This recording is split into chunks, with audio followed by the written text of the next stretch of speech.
नमस्कार. मी डॉक्टर संतोष गुलाबसिंग प्रसाद.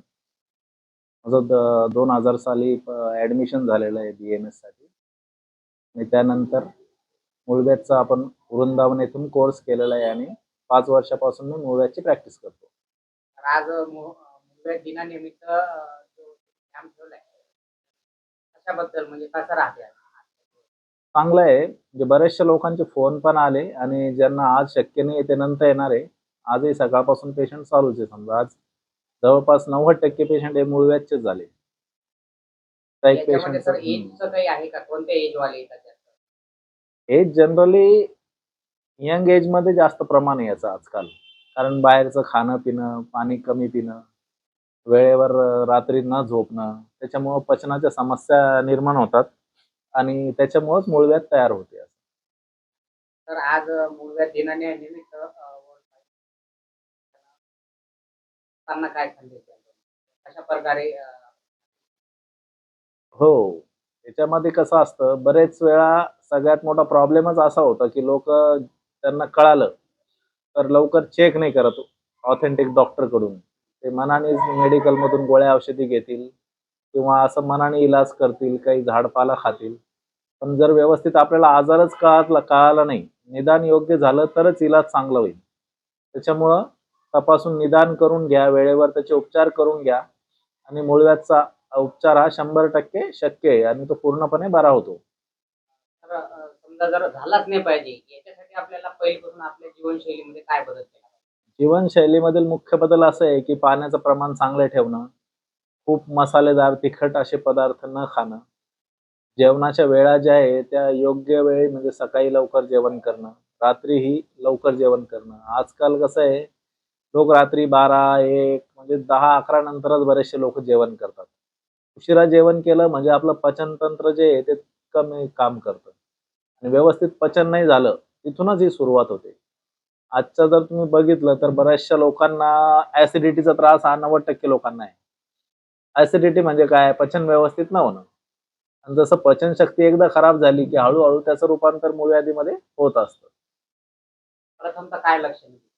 प्रथमतः बऱ्याच वेळेस असतं, की टॉयलेटला जाऊन आल्यावर आग होणे, पेन होणे आणि काही ज्यांना इंटर्नल पाईल्स असले, तर त्यांना रक्त पण पडतं.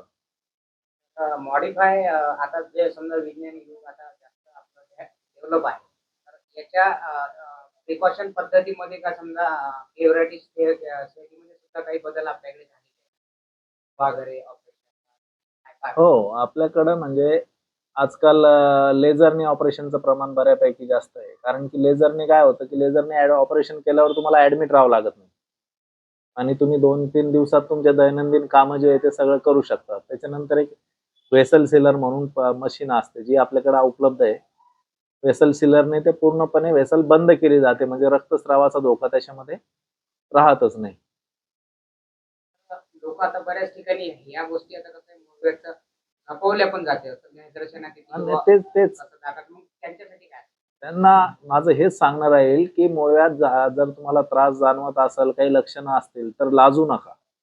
लवकरात लवकर त्याचं निदान करून घ्या. निदान केलं तर ऑपरेशन करावंच लागतं असं नाहीये. जर योग्य वेळी निदान झालं, तुम्ही योग्य औषधी गोळ्या घेतल्यानंतर पथ्य पाळले, तर ते बिना ऑपरेशनचंही तुम्हाला चांगलं राहू शकता तुम्ही. तर समजा ऑपरेशन झालं तर परत होण्याची शक्यता आहे का?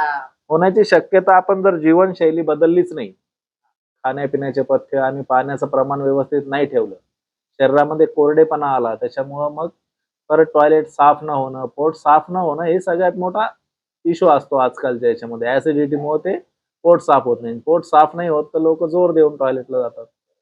जर आपण वारंवार तेच केलं ऑपरेशन झाल्यानंतरही, तरी त्याचं प्रमाण म्हणजे असं होणारच आहे असं नाहीये, पण बऱ्याचशा लोकांना 10% लोकांना तो त्रास परत होऊ शकतो. बरेच लोक ऑपरेशनला घाबरतात. ऑपरेशनमध्ये कोणकोणत्या पद्धती आपल्याकडे अवलंबतात? हां, तर आपल्याकडे क्षारसूत्र नावाची पद्धती असते. त्याच्यामध्ये आपण क्षारसूत्र बांधून त्याचा इलाज करतो. दुसरं लेझर पद्धती आहे. लेझर पद्धती म्हणजे ही अत्याधुनिक पद्धत आहे. त्याच्यामध्ये तुम्हाला त्रास होत नाही, पेन होत नाही, पेनलेस ऑपरेशन होतं. जास्त जखम होत नाही आणि ऑपरेशन बऱ्यापैकी म्हणजे 99% ते सक्सेस पण आहे. त्याच्यानंतर वेसल सिरल पद्धत आहे.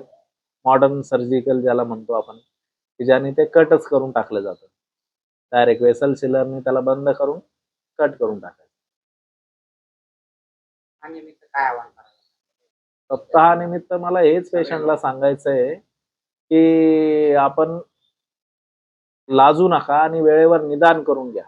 निदान आता आजपासून ते 7 दिवस आपल्याकडे मोफत निदान होणार आहे. तपासणीसाठी कोणताही खर्च येणार नाही.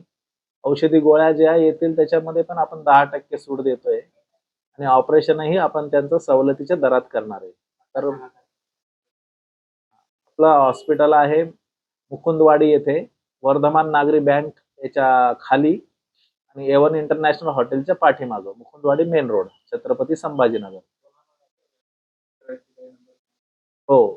तर माझा नंबर आहे 8007131110.